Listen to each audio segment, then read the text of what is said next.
Ooh, looky what I see. Cabins. Maybe they're miners' cabins. And they've got their gold mine around here somewhere. Let's go take a look, boy, and see what we can find. Yeah, what you got in there, boy? What you hiding up in there, boy? Huh? Ooh, let's take a look around. Oh, I sleep on that, no problem. Yeah, nice window.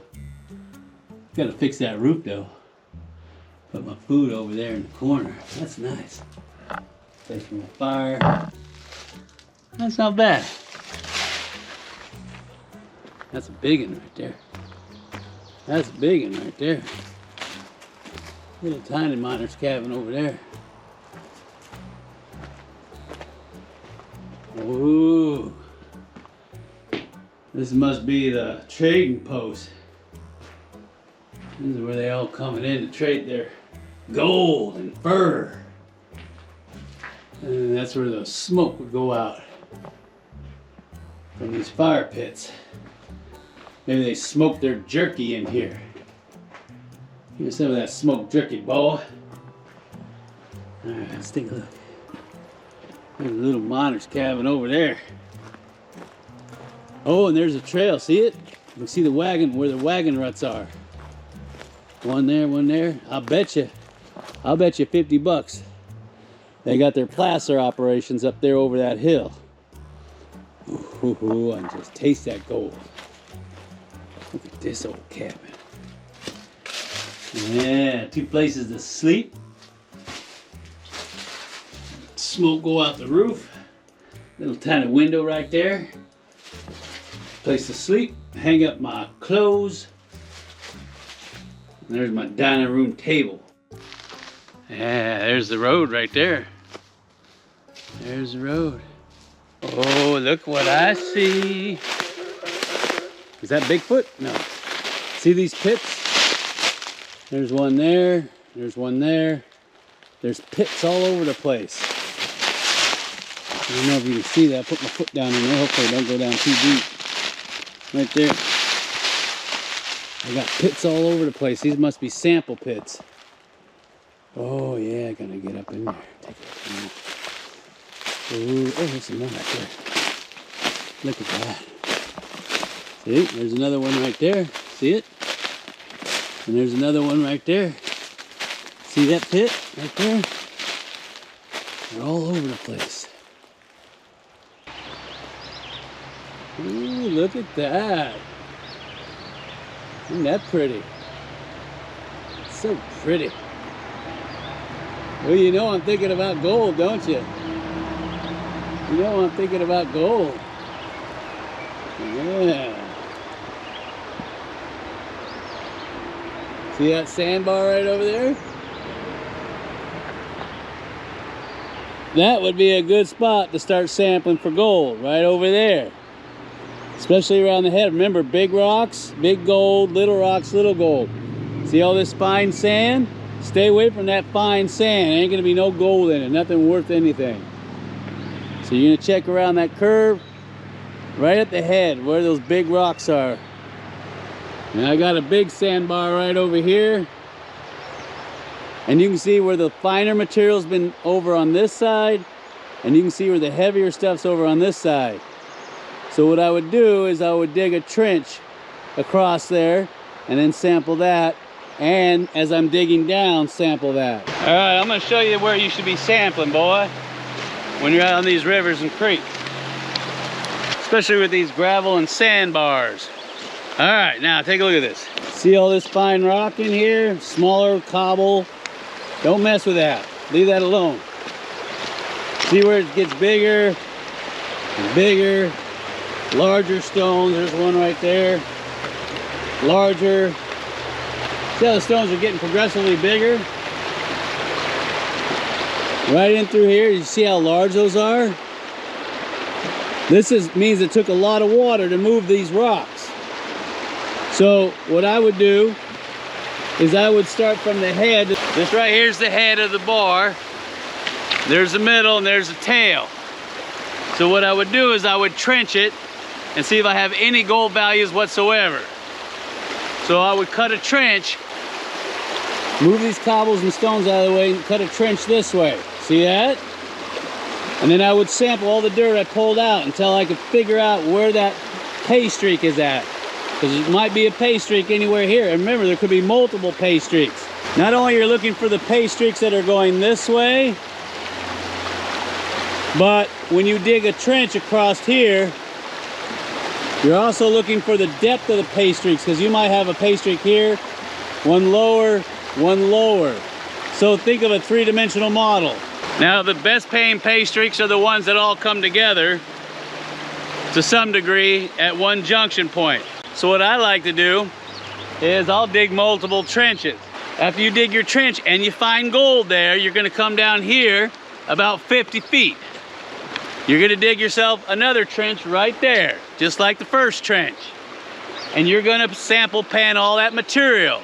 And you're gonna mark where you're finding your gold at. And then you're gonna draw a line from that trench to this trench where you found the gold. And like I said, when you're digging that material out, you're gonna lay it on the side of the trench and you're gonna sample pan that pile, that pile, that pile, that pile, until you can localize where that particular pay streak is. And remember, you might have more than one. There could be several of them in there. So you're gonna mark them. You can use survey stakes or the construction flags, anything that can mark that out for you. You'll do one in the front, one here. You'll go down another 50 feet. You'll do another one. I know it's time consuming, but it's very important, because you could have 3 pay streaks up there and they all consolidate down here into one, or vice versa. Well, what you want to do is you want to get to where those pay streaks, if there's more than one, you want to get to where they all consolidate into one, because that's where your richest gold deposits are going to be.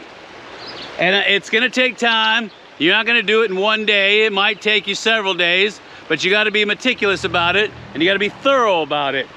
And make sure you're seeing not only where you might have multiple pay streaks from left to right, but from top to bottom. So you need to determine all this information. Where you can find the consolidation points of these pay streaks is where you're going to find the most gold. And you can sit there and just work that area. You've already got it all figured out. You know where the gold's at. You bring your sluice or your high banker, and you just run that material based off of your information. And like I said, big rocks, big gold, little rocks, little gold. See how these rocks here are all getting small? I wouldn't mess with this area, but it could be sitting on top of a richer zone. So I'd still probably trench it just to see what's underneath this, because this might have come in from a flood stage last year or the year before, and it could be covering up larger stones underneath, because the dynamics of that water can change based on where these gravel bars are deposited. So like I said, start at the head, work your way down to the tail. And if you see gravel zones like that, sample, especially where the cobbles and the rocks are the largest, and where they're sitting on top of either a clay layer or the next layer. Remember, your contact zones is where most of that gold's gonna be. So you look for those heavy, coarse, rounded river rocks where they're sitting consolidated on top of another layer, especially clay or bedrock. Sample that. And like I said, you're gonna have to be meticulous. Probably gonna have to write all this stuff down. And then when you got this one area figured out, you come back and work it at your heart's delight and take as long as you want. All right, now that's what I was talking about. You can see I got fine silty layers on top, and then I got smaller gravel underneath that. Then I got a silt zone in between there. Then I got the larger stones and cobbles there. And then as you come down, you got the larger rounded river rock below that down here.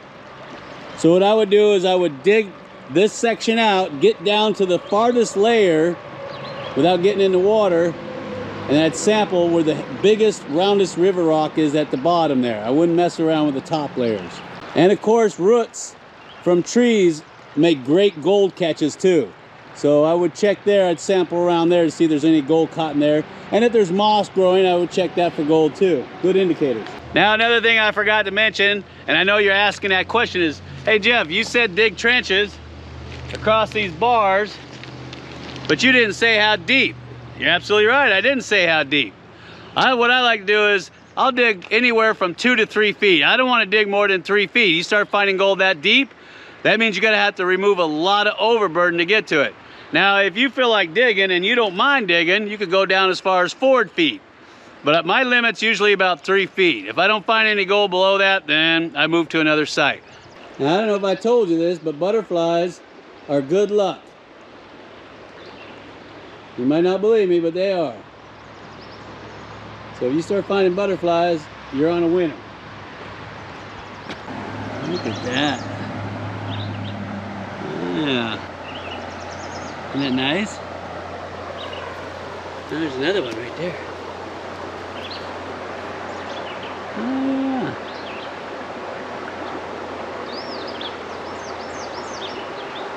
yeah. Ooh, I think I hear a banjo. Do you hear that banjo, boy?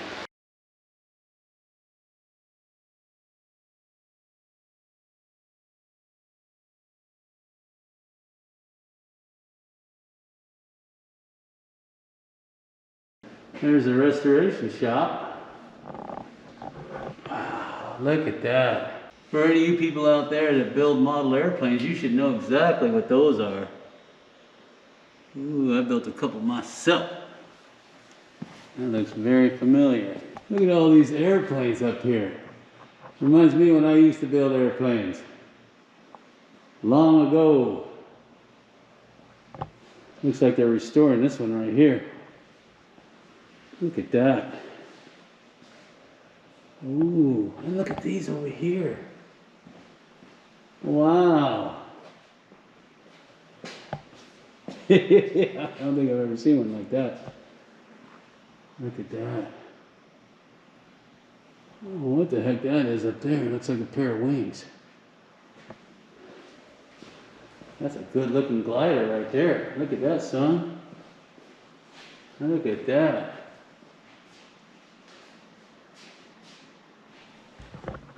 Ooh, not much room in there. Boom. Oh wait, there's no motor. Yeah. Pirate ship? What's pirate ship doing in here? Arr, Mickey, where's me gold? Arr, it's the HMS Victory. Hey, scurvy, walk the plank. Ooh, that's a Schweitzer 126. That's a good looking unit. You see that? That's Al Hastings with Jack O'Meara, 1930. Look at that thing. They flew this thing in the 1930s. That's just fabric. Look at that, a 1937 DuPont winch truck. That's pretty cool. That's how they used to get the hangars up in the air. That's pretty darn cool. It was driven by these belts that hooked to the driveline on the truck. And this thing would go back and forth, make sure that that pull rope would be wound up properly. Wow, beautiful aircraft in here. That looks like the one at the Kitty Hawk that the Wright brothers flew. Of course, in the old days, they had to pull them by hand. How'd you like that job, huh? Ooh, how'd you like to be that guy? Or that guy? That guy. Ooh, ooh, he's right down there, yeah. This is progression of gliders. How they were built, what they look like, when, and by who. Amazing, huh? That is absolutely amazing. All the different designs, all the composite materials. Absolutely incredible. Ooh, that looks like a modern one right there. It's like the $6 Million Man all over again. I've got a blowout. Day for 3. Inches out. I can't hold it out to 2. Correction. Alpha is on. Flight emergency. Flight call. I can't hold it. She's breaking up. She's breaking. Break it up. Come here, boy. Let me show you these instruments. Oh, okay. There's your airspeed. There's your altimeter. This tells you how fast you're going. This tells you how high up in the air you are, your altitude. There's your compass right there. Oxygen, because sometimes you're going to need oxygen up here. And how fast you're moving down, dropping. And of course, this is your stick. And then you've got your left and right for your rudder. And this is all basically what controls your pitch, your roll, and your yaw is with this. Now I wanted you to see all these Schweitzer aircraft. They're the pioneers of the gliding industry. And these are some of the models that they use. There's one for the military there. There's an earlier model right there. All right, well, I'm gonna get on out of here because I'm gonna try to get on one of those gliders. Ooh, at least one of these. I don't need wings, boy. I can just get up there and fly it myself. All right, so until next time, this is Jeff Williams. And ooh, my name is Jeff. Saying you like gliders and soaring? Well, I do too. Hop in a glider with me, boy, and we'll go hunting for AU. Take care, everybody.